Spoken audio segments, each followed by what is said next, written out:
Look at these two ETFs. Same index, same exact assets, same returns. But pick the wrong one and it could cost you thousands of dollars. I know because that's what I did. And if I hadn't caught my mistake in time, it would have cost me $93,000 by the time I retired. In this video, I'm going to show you 3 ETF fee traps that can quietly drain tens of thousands of dollars from your portfolio. I'll also show you an easy way to check the fee for every ETF you own and find cheaper alternatives so that you don't make the same mistake I almost made. Alright, let's get into it. There's a reason ETF fees are often overlooked even by seasoned investors. They all know what the total expense ratio is, but ask them what the expense ratio is for the ETFs they own and they're often drawing a blank. Because, it's such a small number. 0.03%, 0.09%, who cares? I didn't really look at ETF fees in the beginning either. Let's be honest, we're all focused on that other number, the return on investment. That's the sexy number. Expense ratios are the boring number. But boring numbers compound too. When I first started investing in ETFs, I bought the SPDR S&P 500 ETF, the SPY. It's the oldest S&P 500 ETF and has been around since the 90s, so I figured that's the one to get. I didn't really research any other S&P 500 ETFs because I didn't see the point. They were all doing the same thing as the SPY, so why not go with the original one? It wasn't until maybe a year later that I found out that Vanguard's S&P 500 ETF, the VOO, had a slightly lower expense ratio than the SPY. But it was only a difference of 0.06%, so I didn't switch. What was 0.06% on an annual return of 12 or 13%? But then a few months later, I don't remember why exactly, I did the math on that tiny difference in expense ratio. What it would mean for my long-term investment gains. I was blown away by how much it was. $93,000 just from that tiny difference in expense ratio. How is that even possible?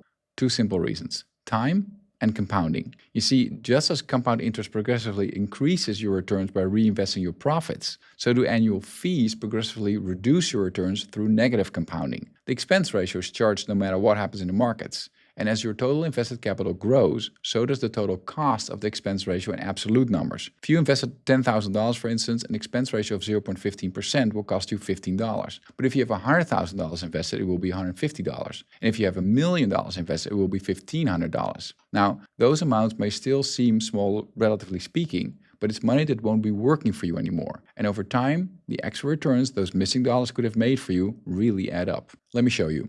Suppose 2 investors each start investing $1,200 a month in an S&P 500 fund from the time they're 30 years old. They also both have a starting investment capital of $36,000. Person 1 invests in the SPY, which has an expense ratio of 0.09%, and person 2 invests in the VOO, which has an expense ratio of 0.03%. 35 years later, they both retire. They both have a multi-million-dollar portfolio of over $5.5 million, but person 1 ends up with $93,000 less than person 2, all from that 0.06% difference in expense ratio. It's a tiny number, a rounding error, but over 35 years, that rounding error ended up costing person 1 $93,000. When I realized this, I immediately switched to the VOO. Now, I don't mean to say that the SPY is not a good ETF. There's a reason the SPY is the 3rd largest ETF in the world. The VOO is the largest, by the way. The SPY has 10 times the trading liquidity of the VOO, and for institutional traders who need liquidity and execution flexibility, the SPY is the better choice.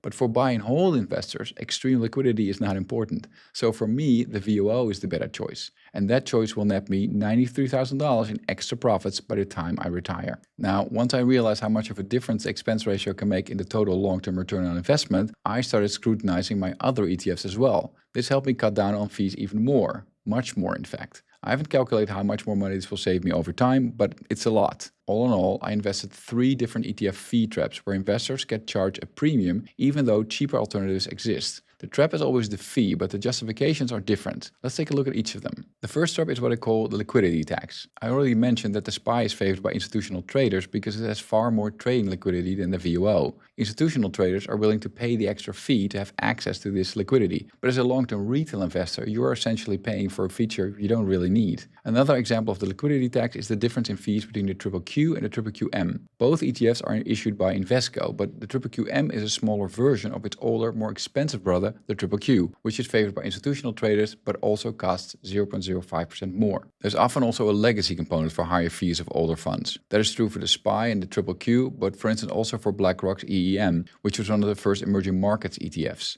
A lot of institutional investors have positions in EM and they're less likely to sell than retail investors. The EM has an expense ratio of 0.7%, which is 10 times higher than the expense ratio of Vanguard's VWO, a similar emerging markets ETF. The only real difference is that the EM also has exposure in South Korea. But, if you want to be in emerging markets and South Korea, which is no longer considered an emerging market by most investors, you're probably better off buying the far cheaper VWO and a low-cost South Korea ETF like the Franklin FTSE South Korea ETF. The second trap is the specialist tax. This is a big one for anyone holding specialized ETFs like growth funds or sector-specific funds. Specialized ETFs often charge higher fees than broad market funds, and the difference in expense ratios between nearly identical specialized ETFs can really add up. Take Vanguard's VGT and BlackRock's IYW. Both give exposure to the US IT sector. Both are heavily weighted towards Apple, Microsoft, and Nvidia. The top 10 holdings of these two ETFs overlap by more than 80%, meaning the engines driving their returns are almost identical. There are some differences. The VGT gives broader exposure to the US tech sector, though it excludes communication tech like Google and Meta.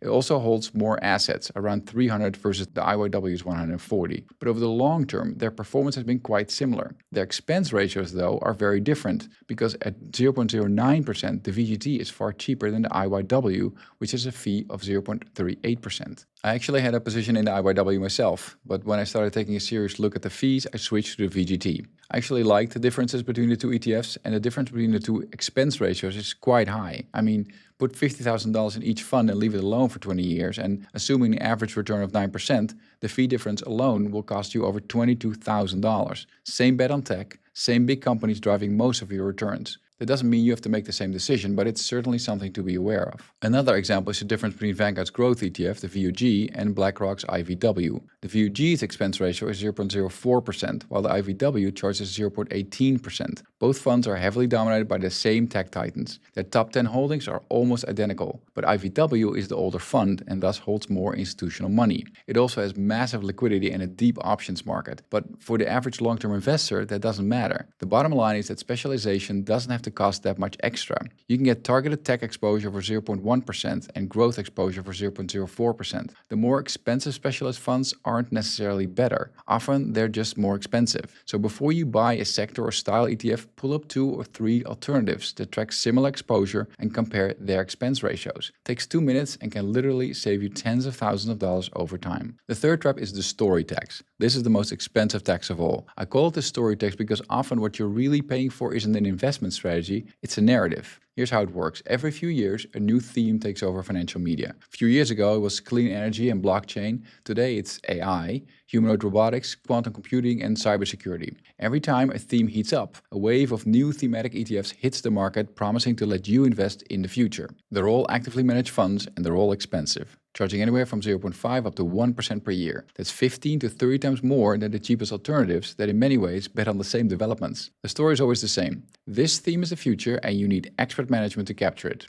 And look, some of these funds are legit. They do allow you to invest in a sector or theme that could very well outperform the market as a whole. I keep a small portion of my portfolio invested in specialized ETFs myself. These are ETFs that are investing in niche markets that I think will outperform the market as a whole. Some of these have indeed done really well, but a few have also returned about the same as S&P 500 while charging me more than 20 times what I pay for the VUO. So I let them go. The uncomfortable truth is that most thematic ETFs don't actually outperform the market. A study by S&P Dow Jones Indices found that over a 10-year period, the vast majority of actively managed funds underperformed their benchmarks. And thematic ETFs have an even harder job because they have to beat the market by enough to cover those exorbitant fees they're squeezing out of you. Think about it. A thematic AI ETF charging 0.75% needs to outperform a simple S&P 500 ETF by roughly 0.7% every single year for you to just break even on the fees. That's a big hurdle, and most don't clear it. Look, I'm not saying thematic ETFs are never worth it. Sometimes they are. And if you want to add your own market vision to your portfolio, it's often better to invest in a few thematic ETFs than buy individual stocks. Like I said, I own several thematic ETFs myself. But before you buy any thematic ETF, ask yourself, is the true potential of the niche market high enough to justify the fee? If the answer isn't a confident yes, you're not buying an investment, you're buying a story. And even if the answer is a resounding yes, it's still smart to search for cheaper alternatives. Maybe there are similar ETFs that charge a lower fee. For instance, do you really need that specialized AI ETF, or does a lower priced tech ETF like the VGT basically do the same job? If you want a laser-sharp focus on a particular submarket like generative AI or data centers, a specialized AI might still be worth it. But if you're simply doubling down on a potential market development, there might be far cheaper options than a highly specialized ETF. Alright, so how do you make sure you're not overpaying for your ETFs so that you don't discover 10 years from now you could have made $20,000 more by paying lower fees? You start by checking the expense ratios of all your ETFs. You can easily do this online. A site I often use is etfrc.com, but there are many others. Second, find out if there are cheaper alternatives. 10 years ago, this would have been a lot of work, but today you can just ask AI. Simply ask if there are cheaper alternatives for the ETF you own or would like to buy and what the differences are. AI can make mistakes though, so always verify their conclusions on a site like etfrc.com or somewhere else where you can check expense ratios and overlap between different ETFs. If the differences are negligible, consider buying the cheaper one. Checking this before you buy will only take you a couple of minutes and potentially save you a lot of money. It also forces you to think more closely about what you're actually buying. What's actually in the fund? Is it just a trendy story to make you feel good about your portfolio, or do you actually want to own the assets of the fund? That alone is worth a check. So tell me, what's the highest expense ratio you ever paid for an ETF? I'm curious. Let me know in the comments below and tell me why you think it's worth it. And if you see what someone else is paying for their ETF and you know a cheaper alternative, by all means, let them know. Let's all save each other some money. I'll post my highest expense ratio in the comments as well and tell you why I think it's worth it. By the way, the expense ratio is only one of the things you need to check when buying an ETF. I actually did a video on the 5 things you always need to check before buying an ETF. So if you invest in ETFs, watch it next. And if this video was helpful, hit that like button to help spread the video to other people who'd also like to pay less for their ETFs. It also really helps the channel grow so I can keep making more of these videos. Keep building long-term wealth smarter and faster, and I'll see you in the comment section.